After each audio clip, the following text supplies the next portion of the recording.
তো আমরা এবার যেটা করব, আমরা দেখব আমাদের যে বিম বা টি বিম রয়েছে এর ইফেক্টিভ উইথ যেটা, সেটা আসলে কত। এই ইফেক্টিভ উইথ সম্বন্ধে আমরা একটা ডিটেলস আইডিয়া নেওয়ার চেষ্টা করব যে আমাদের ইফেক্টিভ উইথটা আসলে কত। সো এখানে আমরা যদি একটু খেয়াল করি, আমাদের ইফেক্টিভ ফ্লেঞ্জ উইথ, এই ইফেক্টিভ ফ্লেঞ্জ উইথের বিষয়ে যদি আমরা একটু কথা বলি, সেক্ষেত্রে হচ্ছে ইফেক্টিভ ফ্লেঞ্জ উইথ কতটুকু আসলে। ইফেক্টিভ ফ্লেঞ্জ উইথ যেটা, সেটা হচ্ছে আমাদের এই যে একটা বিম, এই বিমের উপরে যে টি এর যে আমরা যে টি কাকে বলবো, এই একটা টি, তো এই যে উইথ, এই যে উইথ এটাকে আমরা বলবো হচ্ছে আপনার ইফেক্টিভ উইথ। এটাকে আমরা আপনার এই যেটা ইফেক্টিভ উইথ বলবো, বি, বা আমরা নর্মালি বি দ্বারাই একে প্রকাশ করি। তো এই যে এখান থেকে কতটুকু এটা হবে, সেটা দুইটা জিনিস মানে এই কয়েকটা বিষয়ের উপরে ডিপেন্ড করে। যে এই যে সেকশনটা নিয়ে আমরা কাজ করতেছি, এই সেকশনের ভিতরে আমাদের বিমটা কোন টাইপের। যদি হয় বিমটা সিমেট্রিক্যাল টি বিম, সিমেট্রিক্যাল, ওকে, একটা সিচুয়েশন হইতে পারে। আরেকটা হইতে হয় বিম হ্যাভিং স্ল্যাব অন সাইড। যদি এরকম হয় যে আমার এইভাবে একটা বিম আছে, এভাবে থাকে না, এভাবে এভাবে কিন্তু বিম থাকে, যে এখানে আবার এসে এখানে আবার বিম আছে,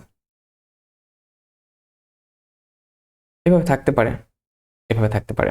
এবার এক পাশে সাইডের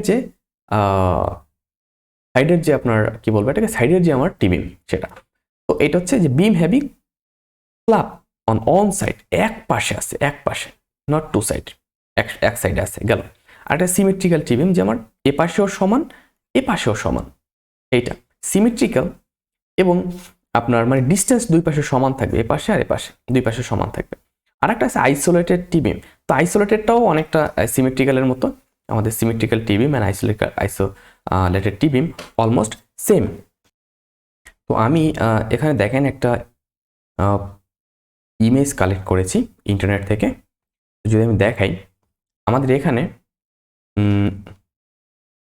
সিমেট্রিক্যাল টি বিম আমরা কোনটাকে বলবো, যেটার এ পাশেও কন্টিনিউয়াস, এ পাশেও কন্টিনিউয়াস, এবং বিমের উইথ সেম, ওকে, বিমের উইথ সেম, এই টাইপের, এবং স্প্যানগুলো মোটামুটি সেম, একে আমরা সিমেট্রিক্যাল টি বিম বলবো। মানে যে এই বিমের উপরেও যে ইফেক্ট আসবে, এই বিমের উপরেও সেই ইফেক্টই আসবে। তো এরকম ইফেক্ট সমৃদ্ধ বিমকে আমরা টি বিম, আপনার সিমেট্রিক্যাল টি বিম বলবো। এরপরে 2 নম্বরে যেটা আছে beam having on side, on side, okay, beam having slab on side, মানে আমাদের এক সাইডে স্ল্যাব আছে। তো এই যে বিমটা আছে দেখেন, এই যে বিমটা, এই বিমের স্ল্যাব এক সাইডে আছে, এই পাশে কিন্তু নাই। তার মানে এটাকে আমরা বলবো কি, এটাকে আমরা বলবো হচ্ছে আপনার বিম হ্যাভিং স্ল্যাব অন সাইড, এইটা। আবার এটাকে আমরা চাইলে আপনার আইসোমেট্রিক বলতে পারি, যদি আমার দুই পাশের ডিস্টেন্স বা এই বিষয়গুলো সমান হয়। এবং আইসোলেটেড বিম কি, জাস্ট একটা সিঙ্গেল টি, এই সিঙ্গেল টিকে আমরা বলবো আইসোলেটেড টি বিম। এই যে আমাদের এই পাশ এবং এই পাশ, এইটা কি হবে, মানে এই পাশে আর এই পাশে থাকবে, কোনো কন্টিনিউয়াস নাই, জাস্ট একটা পোর্শন। এটাকে আমরা বলতে পারি অনেক সময় যে আমাদের ব্রিজ, আমাদের যে ব্রিজ ডিজাইন করা হয় অনেক সময়, ব্রিজের একটা পোর্শন, বা অন্য অনেকভাবে ডিফাইন করা যায়।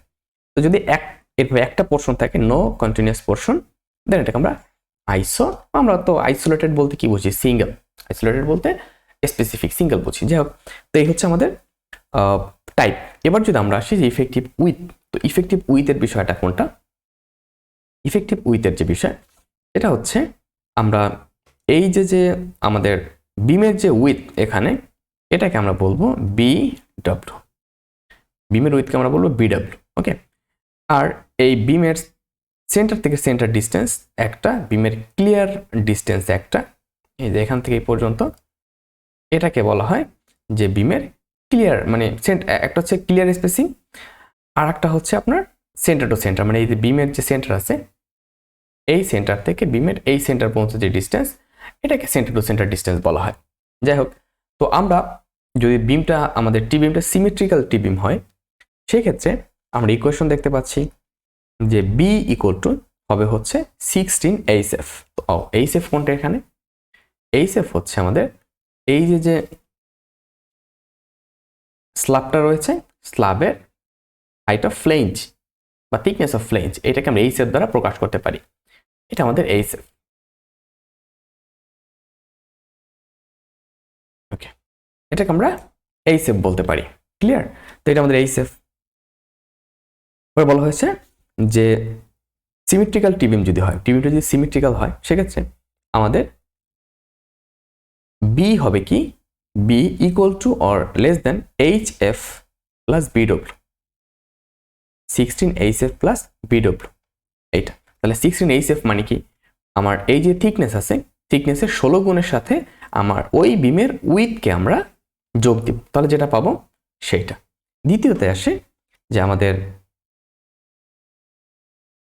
Span divided by 4। স্প্যান কোনটা? স্প্যান কিন্তু আবার এইটা মনে করেন, স্প্যান হচ্ছে যে এখান থেকে শুরু করে আপনার এখান থেকে, মানে বিমের যে লেন্থ, এটা বিমের যে সোজা আসছে লেন্থ, এই যে বিমটা, এই বিমের মধ্যে এই বরাবর এরকম চলে গেছে, তাই না? এবার এরকম কন্টিনিউয়াসলি এই বিমটা কিন্তু চলে গেছে, এই বিমটা ওদিকে কন্টিনিউয়াসলি চলে গেছে। তাহলে এই যে বিমটা, এই বিমের লেন্থের 4 ভাগের 1 ভাগ ডিভাইডেড, এবং 3 নম্বর কন্ডিশনে বলা হয়েছে যে ক্লিয়ার সেন্টার টু সেন্টার বিম স্পেসিং। এই যে দুইটা বিম আছে, এই দুইটা বিমের ভিতরের স্পেসিং, এই তিনটা। তো এই তিনটার জন্য আমরা বি ক্যালকুলেশন করব। বি ক্যালকুলেশন করার পরে আমরা দেখব যে এর ভিতরে যে ছোট হবে স্মলার বি হচ্ছে আমাদের ইফেক্টিভ প্লেন জয়েন্ট হবে স্মলার বি। এটা হচ্ছে কার জন্য? আপনার সিমেট্রিক্যাল টিবিমের জন্য। এরপর একটা যে সিমেট্রিক্যাল টিবিম না হয়ে আমার বিম হ্যাভিং স্ল্যাব অন সাইড যদি এক সাইডে হয় সেক্ষেত্রে কি হবে? সেক্ষেত্রে হবে হচ্ছে আমার স্প্যান ডিভাইডেড বাই 12, আমাদের যে স্প্যান আছে, span divided by 12 plus BW, আমাদের বিমের উইথ, এইটা একটা কন্ডিশন। দ্বিতীয় হচ্ছে 6 প্লাস এইচএফ।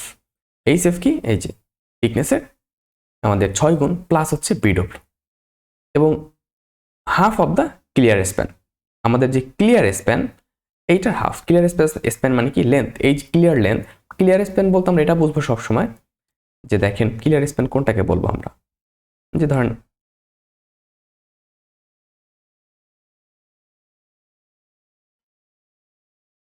এটা যদি একটা কলাম হয়, এটাকে এ পাশে একটা কলাম হয়, তাহলে এখান থেকে শুরু করে এই পর্যন্ত যে ক্লিয়ার যে স্প্যানটা,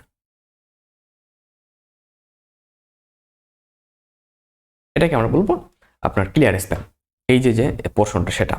ওকে, এই বিষয়টা আমাদের মাথায় রাখতে হবে। So half the clear span, মানে ক্লিয়ার স্প্যানের কি হাফ প্লাস বিডব্লিউ, আমাদের এই যে বিডব্লিউ যেটা আছে সেইটা, এবং এই ভ্যালুগুলো কিন্তু ইঞ্চিতে হবে। সরি, এরপরে যেটা আছে আইসোলেটেড টিবিম। তো আইসোলেটেড টিবিমের ক্ষেত্রে আমাদের বিষয়টা কি, এই যেটা বললাম একটু আগে আমরা আইসোলেটেড টিবিম, এক্ষেত্রে আমাদের একটা জিনিস খেয়াল করেন, সবগুলোর ক্ষেত্রে কিন্তু বি ছোট ছিল, বি এদের থেকে ছোট হতে হবে। আর এখানে আমার আইসোলেটেড টিবিমের ক্ষেত্রে যেটা হবে যে আমাদের HF greater than BW divided by 2, মানে আমাদের এইচএফ যেটা, ওকে, আমাদের এইচএফটা কি হবে? আমাদের মানে থিকনেস যেটা, এক কথায় যদি বলি, থিকনেসটা অবশ্যই আমাদের যে বিমের যে উইথ তার 2 গুণের থেকে বড় হতে হবে। এই যে এখানে যদি আমরা দেখি বিমের যে উইথ যেটা দেওয়া আছে, এই যে বিমের উইথ, এটাকে আমরা 2 দিয়ে ভাগ দিলে এই যে থিকনেসটা, এই থিকনেসটা এর অর্ধেকের বেশি হইতে হবে। মানে আমরা যদি বিমটাকে 10 ইঞ্চি নেই, তাহলে এটাকে 2 দিয়ে ভাগ দিলে আমাদের 5, তাহলে আমাদের স্ল্যাবের থিকনেস 5 ইঞ্চির বেশি হতে হবে। এটা আর একটা হচ্ছে যে বি হচ্ছে আমাদের ইফেক্টিভ উইথ, এটা আবার 4 বিডব্লিউ থেকে ছোট হইতে হবে। মানে আমাদের এই যে উইথ যেটা যদি 10 ইঞ্চি থাকে তাহলে 40 ইঞ্চির ছোট হইতে হবে, 4 10 40। তো এই হচ্ছে আমাদের ইফেক্টিভ ফ্লেঞ্জ উইথ বের করার যে সূত্র বা ফ্লেঞ্জ উইথ বের করার যে বিষয়, এই বিষয়টা এইটাই হচ্ছে আমাদের এই ম্যাথের মেইন। আর মোটামুটি অলমোস্ট সব কিছু সেমই থাকে, এরপরের যে পার্টগুলো থাকে দেখা যায় যে অলমোস্ট সেম থাকে, কিন্তু আমাদের এই যে পোর্শনটা থাকে এই পোর্শনটাই একটু বোঝার বিষয় এখানে। তো আমরা প্রথম এর আগে দেখলাম যে বেসিক বিষয় বা টিবিম সম্বন্ধে একটা বেসিক আইডিয়া নেওয়ার চেষ্টা করলাম, এবং এখন দেখলাম যে আমরা কোন টাইপের বিমকে মানে কোন টাইপের বিম এটা সেটা কীভাবে আইডেন্টিফাই করব, যেটা সিমেট্রিক নাকি অনসাইডেড বিম নাকি হচ্ছে আপনার আইসোলেটেড বিম, টি বিম অ্যাকচুয়ালি। দেন এটা যদি হয়, এরপরে যেটা আসে সে আমাদের এই কোন কন্ডিশনের জন্য, নর্মালি 3টা কন্ডিশনই দেখা যায় একটা টি বিমের ভিতরে। তিনটা কন্ডিশনের যে কোনো একটা কন্ডিশন। এরপর আমাদের যে কাজটা করতে হবে, আমরা যে কাজটা করবো সেটা হচ্ছে ইফেক্টিভ ফ্লেঞ্জ উইথ বের করব। উইথ বের করার পরে আমরা আমাদের নর্মাল ম্যাথমেটিক্যাল প্রসেসে চলে যাব। তো আমরা নেক্সট লেকচারে কিছু বেসিক থিওরিটিক্যাল আলোচনা করে আমরা আমাদের ম্যাথমেটিক্যাল যে প্রসেস, এই ম্যাথমেটিক্যাল প্রসেস ফলো করা শুরু করে দেবো। So thank you very much, and obviously share this course with your friends so that তারাও এই কোর্স থেকে আপনি যতটা বেনিফিটেড হচ্ছেন বা আপনি যদি হেল্প পেয়ে থাকেন তাহলে তারাও যেন এই কোর্সটা থেকে হেল্প পায়। So thank you very much.